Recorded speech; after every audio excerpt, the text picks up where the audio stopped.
The laughter echoed through the crystal chandelier ballroom, thick and suffocating. 300 elites mocking the fat girl in the torn silk dress. Then, the mahogany doors slammed open. The room froze. Chicago's most feared man walked straight past. The billionaires looked at her and changed her life forever. The Palmer House Hilton in downtown Chicago was a monument to old money and quiet power.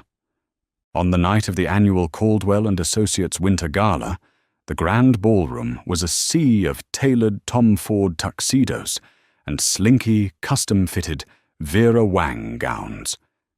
It was a room where hedge fund managers from Citadel rubbed elbows with the mayor's aides, where millions of dollars were moved with a whisper over a glass of Macallan 25.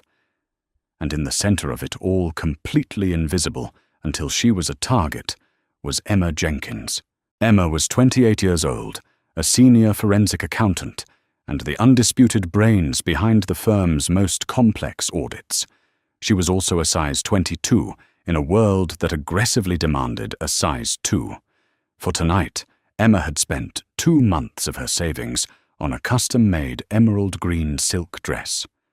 It had a sweetheart neckline that accentuated her curves, and for the first 10 minutes after she stepped out of her Uber, she felt genuinely beautiful. She felt like she belonged. But corporate high society is a ruthless ecosystem, and in their eyes, Emma was nothing more than the helper necessary, overly large piece of office equipment who existed solely to fix their multi-million-dollar mistakes. She stood near the ice sculpture, sipping sparkling water, trying to blend into the velvet drapery. That was when Chad Dempsey spotted her. Chad was the firm's vice president of acquisitions. He was 30, built like a lacrosse player, and possessed a trust fund that insulated him from any real consequences. He was the kind of man who failed upward, relying entirely on Emma's late-night number crunching to cover up his disastrous quarterly losses. And he despised her for it. He despised that a fat, quiet woman from the south side of Chicago was smarter than him. Look who decided to emerge from her cubicle. Chad sneered, his voice carrying over the smooth jazz playing in the background. He was holding a tray of dark, blood-red Cabernet Sauvignon that he had just commandeered from a passing waiter. Emma's chest tightened. She offered a tight, polite smile. "Good evening, Chad. The gala is lovely." "Is it?" Chad stepped closer, his eyes raking over her full figure with undisguised disgust. "I'm surprised you found something to fit you. What is that custom upholstery? I think my grandmother has drapes in that exact same color." A few junior analysts standing nearby snickered. Emma felt the familiar hot sting of humiliation prickling at the corners of her eyes, but she held her ground. "Excuse me," she murmured, attempting to step around him. "I need to use the restroom." But Chad shifted, blocking her path. "Whoa, careful there. Wide load coming through." He didn't just stand in her way. With a deliberate, calculated flick of his wrist, Chad tilted the silver tray. 3 heavy crystal glasses of Cabernet tipped over, cascading perfectly down the front of Emma's emerald silk dress. The dark red stain blossomed instantly, ruining the delicate fabric seeping through to her skin. Emma gasped, stepping back, her hands flying to her chest. "Oh, my bad." Chad barked, his voice deliberately loud, drawing the attention of the surrounding executives. "Jesus, Emma, it's like trying to navigate around a parade float. You've got to stop taking up 3 zip codes of floor space. I couldn't even see the waiter past you." The music seemed to dip. The conversation in the immediate vicinity stopped, replaced by a ripple of cruel, unrestrained laughter. Emma looked around, her heart hammering wildly against her ribs. She saw Brittany, the head of HR, covering her mouth to hide a giggle. She saw Richard Caldwell, the CEO of the company, shaking his head with a slight, amused smirk on his face. Not a single person stepped forward. Not a single person offered her a napkin. To the elite of Chicago's financial district, this wasn't cruelty. It was entertainment. She was the fat girl, the punching bag, the joke. The shame was a physical weight pressing down on her shoulders. Her face burned crimson. She wanted the polished marble floor to crack open and swallow her whole. She wrapped her arms around her heavy waist, trying to hide the massive stain tears blurring her vision. She took a trembling step backward, preparing to flee, to run out into the freezing Chicago snow and never come back. But before her heel could even touch the ground for a second step, the heavy double mahogany doors of the ballroom slammed open with a deafening crack. The laughter died instantly. The temperature in the room plummeted. The smooth jazz band fumbled the saxophonist, choking on a note as the doors rebounded off the walls. Standing in the threshold was Dominic Nico Romano. He was a ghost story whispered in the boardrooms of the Gold Coast. At 35, Nico Romano was the ruthless, undisputed head of the Romano Syndicate. On paper, he owned a vast empire of commercial real estate and shipping logistics. In reality, he controlled the city's underground economy, the trade ports, and the shadow banking systems that funded half the politicians in the room. He was built like a heavyweight fighter, trapped in a bespoke, jet-black Brioni suit with a jawline carved from granite and eyes as dark and unforgiving as a starless night. He didn't walk. He stalked into the room, flanked by 4 massive men whose tailored jackets barely concealed the firearms strapped to their ribs. A heavy, suffocating silence descended over the Palmer house. You could hear a pin drop. Billionaires suddenly found the floor incredibly interesting. The mayor's aides subtly backed away toward the exits. Richard Caldwell, sweating profusely, shoved his way to the front. His previous amusement entirely vanished. He looked like a man walking to the gallows. Mr. Romano. Caldwell stammered, his voice cracking. We weren't expecting you. What an honor. Please let me get you a drink. Nico didn't even look at him. He didn't blink. He walked right past the CEO of the company, as if Caldwell were a piece of cheap furniture. His dark eyes were locked on only one person in the room, Emma. The crowd parted for him like the Red Sea.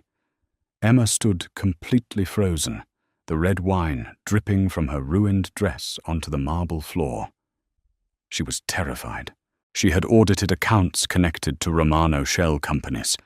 She knew exactly how dangerous the man walking toward her was. Nico stopped less than 2 feet away from her. Up close, he was towering, his presence radiating a raw, lethal electricity. He looked at the massive red stain on her dress. Then he looked at her face, his gaze tracing the tears pooling in her eyes, the trembling of her full lips, the defensive way she wrapped her arms around her curves. Slowly, deliberately, Nico reached into his breast pocket and pulled out a pristine, white linen handkerchief.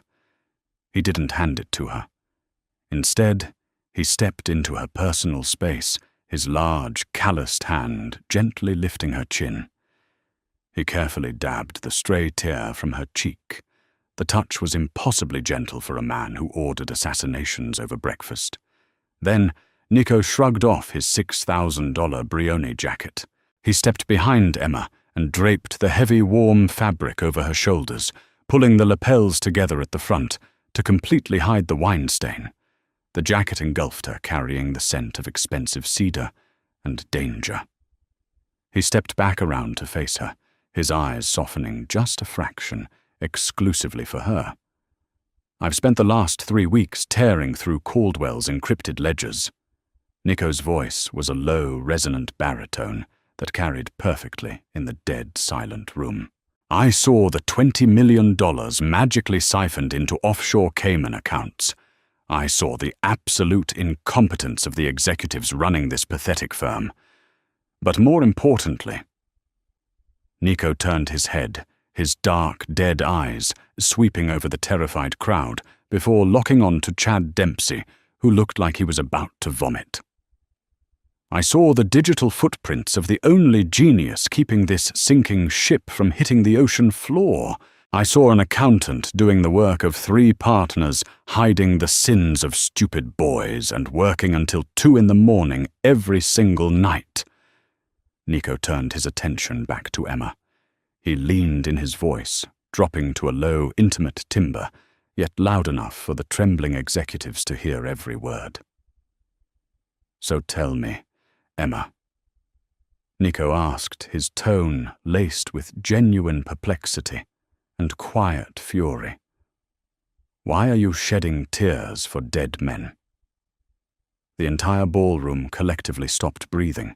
What?" Emma whispered, her voice barely audible, clutching his jacket around her. "These men." Nico gestured vaguely to Caldwell and Chad without looking at them. "They are bankrupt, morally, intellectually, and as of 30 seconds ago, financially. I just liquidated Caldwell and Associates. They owe me $40 million and they don't have it." Caldwell let out a strangled gasp, collapsing to his knees. "Please, Mr. Romano. I can get the money, I just need time." Nico ignored the pathetic pleading. He took a step toward Chad, who was shaking so violently the empty wine tray rattled in his hands. "You think she takes up too much space?" Nico's voice was barely a whisper now, but it sliced through the room like a razor. "She is the only reason your trust fund wasn't seized by the feds 6 months ago. She holds more power, more intelligence, and more worth in her little finger than your entire bloodline." Nico reached out, grabbed the back of Chad's neck with one massive hand, and forced the vice president to his knees right in front of Emma. "Clean it up," Nico ordered, his voice devoid of mercy. What?" Chad whimpered. "You spilled wine on my accountant," Nico said, drawing a sleek, silver-suppressed pistol from his waistband and casually tapping it against Chad's temple. "Use your tongue if you have to. Clean the floor." As the arrogant golden boy of the firm began frantically wiping the marble floor with his silk tie, sobbing quietly, Nico turned his back on him. He extended a large, scarred hand toward Emma. "You don't work for them anymore." "Mia bella," Nico said softly, using a term of endearment that made Emma's heart skip a violent beat. "You work for me now. And in my house, queens do not bow to jesters. Are you coming?" Emma looked at the terrified elites who had mocked her for years. She looked at the man on his knees. Then she looked at the ruthless Mafia boss offering her a kingdom. She placed her hand in his. The ride from the Palmer House, Hilton, to the Gold Coast was a blur of adrenaline and hyperventilation. Emma sat in the back of a bulletproof Mercedes Maybach, the buttery leather seating a stark contrast to the rough, violent turn her life had just taken. The heavy Brioni suit jacket still hung over her shoulders, drowning her emerald dress and smelling faintly of gunpowder and expensive cedar. Beside her sat Dominic Nico Romano. He was entirely still watching the slick, snow-covered streets of Chicago glide past the tinted windows. He didn't speak, granting her the silent grace to process the fact that she had just walked out of her corporate life and into the epicenter of the city's criminal underworld. They arrived at the street. Regis Chicago, pulling into a private subterranean garage heavily guarded by men who looked like they belonged to a private military contractor rather than a valet service. "You are safe here," Nico said, his voice a low rumble that vibrated through the quiet cabin. It was the first time he had spoken since the ballroom. "No one from Caldwell and Associates will ever breathe your name again. I give you my word on that. I audited your front companies." Emma blurted out, the panic finally breaching her throat. She gripped the edges of his jacket. I know about the shell corporations in Delaware. I know about the offshore routing through the Cayman branches of J.P. Morgan Chase. I know too much." "Is that why you took me?" Nico turned his head, his dark eyes locking onto hers. The overhead garage lights cast sharp shadows across his jawline. "If I wanted to silence you, Emma, you would have disappeared quietly on your commute home 3 weeks ago. I brought you here because you are a genius. You saw through financial architectures designed by ex-Goldman Sachs bankers, and you did it from a cubicle while being actively sabotaged by a trust fund idiot." He stepped out of the car, extending a hand to her. "I don't want you dead. I want you to work for me." The penthouse was a sprawling, multi-million-dollar fortress of floor-to-ceiling glass overlooking the icy expanse of Lake Michigan. It was impeccably clean, minimalist, and terrifyingly cold. Nico's housekeeper, a stoic older woman named Sophia, immediately ushered Emma into a guest suite that was larger than her entire South Side apartment. When Emma woke the next morning, the ruined emerald dress was gone. In its place, laid meticulously across the king-sized bed, was a curated wardrobe. But this wasn't the standard generic selection of plus-size clothing she was used to fighting for in department stores. These were custom-tailored pieces: a charcoal grey cashmere wrap coat, wide-leg wool trousers from Marina Rinaldi, and silk blouses cut perfectly to accommodate her heavy bust and wide hips without looking like a tent. They were clothes designed for a woman who took up space and commanded it. She dressed her hands trembling slightly as she smoothed the luxurious fabrics over her curves. For the first time in her life, she didn't feel like she needed to shrink. She looked in the mirror and saw a woman of substance. Nico was waiting for her in his home office, a sprawling room dominated by a massive mahogany desk and 6 glowing computer monitors. "Take a seat," Nico commanded, gently gesturing to the ergonomic leather chair beside him. "Let me show you the real books." For the next 2 weeks, Emma barely left the penthouse. She was plunged into a financial ecosystem so vast and complex it made Caldwell and Associates look like a lemonade stand. Nico Romano didn't just run numbers rackets.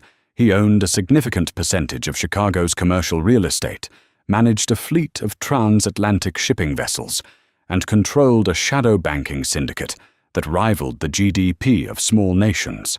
But as she dug deeper, utilizing advanced forensic software to track encrypted transactions through the dark web, she noticed a disturbing pattern. "Nico," she called out one evening. It was 1 a.m. Rain lashed against the glass walls of the penthouse. Nico emerged from the kitchen, holding 2 mugs of black coffee. He walked over, handing her one, his presence a heavy, comforting weight at her side. He had taken to lingering near her while she worked, watching her fingers fly across the keyboard with intense fascination. He never made comments about her diet, never suggested she take the stairs instead of the elevator, never treated her body as a problem to be solved. He treated her like a queen, orchestrating a war. "What did you find?" he asked, leaning over her chair, his chest brushing her shoulder. "Your internal auditors told you that the $10 million deficit in the shipping logistics division was due to inflation and rising port tariffs, correct?" "Yes." Nico's jaw tightened. "Arthur, my lead counsel, verified it." "Arthur is lying," Emma said, her voice steady, confident. She tapped the screen, pulling up a deeply buried ledger she had decrypted, using cross-reference analysis from old SEC filings. The money wasn't lost to tariffs. It was systematically siphoned, tranche by tranche, structured in increments of just under $9.999 to avoid federal flagging. Nico's eyes darkened. "Where did it go?" "That's the twist," Emma said, her heart hammering, as she pulled up the final routing numbers. "It didn't go to the feds. It didn't go to an offshore account. It was routed back domestically. to a holding company registered in Delaware. Whose holding company? Nico's voice was dangerously quiet. Emma swallowed hard. Declan O'Connor, the head of the West Side Irish Syndicate. The silence in the room was absolute. Nico's knuckles turned white around his coffee mug. O'Connor was his fiercest rival, a man who had been slowly encroaching on Romano territory for months.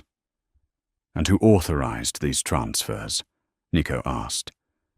Emma looked up at him, her eyes wide with a terrifying realization. The authorization codes match the digital signature of the external auditing firm, hired to manage your legitimate fronts. She paused, her breath catching. Caldwell and Associates. The pieces fell into place with sickening clarity. Chad Dempsey and Richard Caldwell weren't just incompetent. They were traitors. They had been actively stealing from the most dangerous man in Chicago, funneling his money to his mortal enemy. And there's more, Emma whispered, her hands shaking as she pulled up one final document. Look at the IP address attached to the phantom account used to frame the theft. They tied the embezzlement to my employee ID. If the feds or your men ever caught the discrepancy, they were going to use me as the scapegoat. I was going to take the fall for all of it. Nico stared at the screen. The air in the room seemed to drop 20 degrees. When he finally looked down at Emma, the cold, calculating mob boss was gone, replaced by a man radiating pure, apocalyptic fury. He didn't yell. He didn't break anything. He gently reached out his thumb, tracing the soft curve of her jaw, his eyes burning with a dark, violent promise. "Pack up your laptop, Mia Bella," Nico whispered. "We are going to a meeting." The abandoned shipping warehouse at the port of Chicago was a cavernous tomb of rusted steel and echoing shadows. Outside, the freezing rain turned to sleet, battering the corrugated metal roof.